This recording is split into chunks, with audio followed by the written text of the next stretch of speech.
નમસ્કાર, આપ જોઈ રહ્યા છો નેશન પ્લસ ન્યૂઝ. હું છું આપની સાથે હેતલ ભગત. શ્રી સૌરાષ્ટ્ર જૈન સમાજની 72મી વાર્ષિક સભા તથા સ્નેહ મિલન કાર્યક્રમ યોજાયો હતો, જેમાં મેયર તથા ભાજપા પ્રમુખ ડોક્ટર જયપ્રકાશ સોની વિશેષ રૂપે ઉપસ્થિત રહ્યા છે. સૌરાષ્ટ્રના જુદા જુદા ગામોમાંથી વડોદરામાં સ્થાયી થયેલા મહાનુભાવોએ ભેગા થઈને એક સેવાકીય પ્રવૃત્તિ માટે સંસ્થાનું નિર્માણ કર્યું. તેનું નામ સૌરાષ્ટ્ર જૈન સમાજ. આજે સમાજ દ્વારા સમાજના બાળકોને પ્રોત્સાહિત કરવા તથા યુવાનો સારી સેવાકીય પ્રવૃત્તિઓ કરે અને પુણ્યનો ઉપાર્જન કરે તેવી પ્રવૃત્તિઓ ખૂબ ઉત્સાહથી અમારા સૌરાષ્ટ્ર જૈન સમાજ દ્વારા જુદી જુદી પ્રવૃત્તિઓ દ્વારા કરવામાં આવે છે, તેમ પ્રમુખ પ્રશાંતભાઈ શાહે જણાવ્યું હતું. આ દરમિયાનમાં સંસ્થાના મંત્રી અને પ્રિન્ટિંગ વ્યવસાય સાથે સંકળાયેલા અમીશભાઈ શાહે જણાવ્યું હતું કે પ્રતિ વર્ષ શ્રી સૌરાષ્ટ્ર જૈન સમાજ દ્વારા વર્ષ દરમિયાન થયેલ જુદી જુદી તપસ્યાઓના તપસ્વીઓનું બહુમાન કરવામાં આવ્યું હતું. આજે પણ 8 ઉપવાસ, 21 ઉપવાસ, 51 ઉપવાસ, 68 ઉપવાસ, સિદ્ધ તપ, ઉપાધાન તપના તપસ્વીઓનું બહુમાન કરવામાં આવ્યું હતું તથા સ્કૂલમાં અને કોલેજોમાં પ્રથમ આવેલા વિદ્યાર્થીઓ CA, CS, ડોક્ટર, MBA વગેરે સૌરાષ્ટ્ર જૈન સમાજના વિદ્યાર્થીઓને ઇનામ આપીને પ્રોત્સાહિત કર્યા હતા. આજના કાર્યક્રમમાં પધારેલા શહેરના પ્રથમ નાગરિક એવા મેયર પિંકીબેન સોનીએ જૈન સમાજની ગૌરવ ગાથા ગાઈ હતી તથા જૈન સમાજનો કેટલો મોટો ઉપકાર છે તેના દ્રષ્ટાંતો આપ્યા હતા. આ દરમિયાનમાં ભાજપના પ્રમુખ ડોક્ટર જયપ્રકાશ સોનીએ પણ પોતે પાટણમાં જન્મ લઈને જૈન કુટુંબની પાસેથી તેમને ઘણા સંસ્કાર મળ્યા છે તેમ જણાવ્યું હતું. પાટણના જૈન આચાર્ય હેમચંદ્રાચાર્યના નામની યુનિવર્સિટી પણ પાટણમાં આવેલી છે અને એમના જીવનમાંથી તેમને ખૂબ જ પ્રેરણા મળી છે તેમ જણાવ્યું હતું. પ્રધાનમંત્રી નરેન્દ્ર મોદીના વિઝન વિશે વાત કરીને જૈનો આમાં પ્રમુખ ભૂમિકા ભજવી શકે તેવો આશાવાદ વ્યક્ત કર્યો હતો અને સમાન સિવિલ કોડ અંગે કેન્દ્ર સરકાર હાલમાં જે સજેશન્સ મંગાવી રહ્યા છે તેમાં આખો સમાજ જોડાઈને દેશમાં સમાન સિવિલ કોડ લાવવામાં આવે તે માટે જૈનો પણ અગ્રણી ભાગ ભજવે તેવી હાકલ કરી હતી.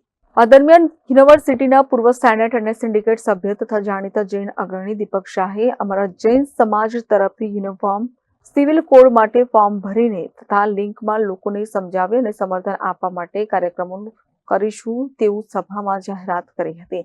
આજના કાર્યક્રમમાં જૈન સમાજના એકમાત્ર કોર્પોરેટર રાખીબેન શાહ તથા ભાજપના મહામંત્રી જશવંતસિંહ બાપુ તથા મંત્રી લકુલેશ ત્રિવેદીનું પણ બહુમાન કરવામાં આવ્યું હતું, એમ જૈન અગ્રણી દીપક શાહે જણાવ્યું હતું. શ્રી સૌરાષ્ટ્ર જૈન સમાજના શક્તિ ગ્રુપ તથા સૂર્ય ગ્રુપ દ્વારા થયેલ પ્રવૃત્તિઓની સરાહના કરવામાં આવી હતી. આજના કાર્યક્રમમાં જૈન સમાજના શ્રેષ્ઠી વિનુભાઈ શાહ, મહેન્દ્રભાઈ પુનાતર, ઉદ્યોગપતિ ભરતભાઈ ટોલિયા, અશ્વિનભાઈ દોશી, અતુલભાઈ શાહ, રાજુભાઈ શાહ, જયેન્દ્ર શાહ, શુમંગલમ રચના, જયેશભાઈ ગાંધી, જૈન પ્રગતિ સેન્ટરના હાર્દિક શાહ તથા યુનિવર્સિટીના સેનેટ મેમ્બર તેમજ જાણીતા જૈન અગ્રણી દીપક શાહ સહિત અનેક મહાનુભાવો ઉપસ્થિત રહ્યા હતા.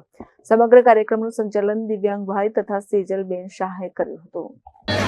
જે શ્રી સૌરાષ્ટ્ર જૈન સમાજનો આજે જે વાર્ષિક સભા હતી તો સાથે સાથે 75 વર્ષ પૂર્ણ કરીને 76મા વર્ષમાં મંગળ પ્રવેશ એટલે આદરણીય વડાપ્રધાન ભારત દેશની આઝાદી માટે જ્યારે આપણે એવું કહીએ છીએ કે આઝાદીના અમૃત મહોત્સવમાં જ્યારે આ જૈન સમાજ પણ 75 વર્ષ પૂર્ણ કરી અને 76મા વર્ષના મંગળ પ્રવેશ એટલે કે તેમના પણ અમૃત મહોત્સવને નિમિત્તે આજે સૌ ભેગા થઈ અને ઉજવણી કરી. જૈન સમાજ જે અહિંસા પરમો ધર્મ સંસારના સૃષ્ટિના કોઈ પણ જીવને કોઈ જ પ્રકારની તકલીફ ન પડે એની ચિંતા રાખી અને જ્યારે આ સમાજ આગળ વધી રહ્યો છે, આદરણીય વડાપ્રધાન શ્રી અત્યારે આપણા ભારત દેશને આપણને સૌને આપણે સાંસ્કૃતિક રાષ્ટ્રવાદ સાથે જોડી રહ્યા છે અને ગ્લોબલ વોર્મિંગની અસરોથી સમગ્ર વિશ્વ જ્યારે ત્રસ્ત છે ત્યારે જૈન સમાજ એના શરૂઆતથી ભગવાન શ્રી મહાવીર સ્વામીના પ્રથમ ઉપદેશથી આ ગ્લોબલ વોર્મિંગનો વિષય હોય કે પછી સર્વ જીવન પ્રત્યે સંભાવ રાખવો, આ જૈન સમાજ જે જીવી રહ્યો હતો એ વસ્તુને અત્યારે આદરણીય વડાપ્રધાનશ્રીએ સમગ્ર દેશના સારા અને સુંદર ભવિષ્ય માટે કેટલીય વસ્તુઓ એમનાથી અપનાવી છે. નાના બાળકો જ્યારે કોઈ જીવને નુકસાન ન થાય તે માટે ફટાકડા ન ફોડે.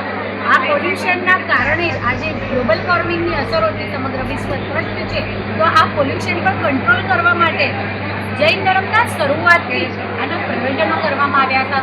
તો સાથે સાથે ધાર્મિક પરંપરા પોતાની પછીની પેઢીને, એના પછી આવનાર પેઢીને, એટલે કે ભવિષ્યના વિશ્વના સર્જનમાં જૈન સમાજ પોતાના ધર્મને, પોતાના સંસ્કૃતિ, રાષ્ટ્રવાદને બાળકોના મૂળમાંથી કહેવાય છે કે બાળક એ એક કોરી સ્લેટ જેવું હોય છે, માખણ જેવું તેનું મન હોય છે.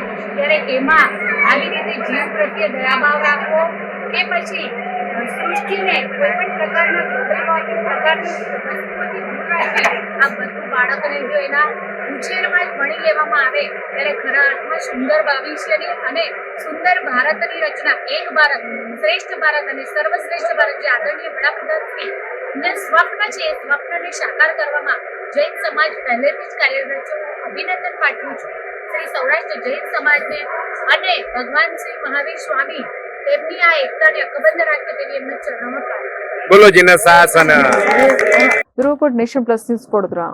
સમાચારોના સતત અપડેટ મેળવવા માટે અમારી નેશન પ્લસ ન્યૂઝની યુટ્યુબ ચેનલને સબસ્ક્રાઇબ કરો, બેલ આઇકન દબાવો અને જોડાયેલા રહો ફેસબુક, ઇન્સ્ટાગ્રામ અને ટ્વિટર પર.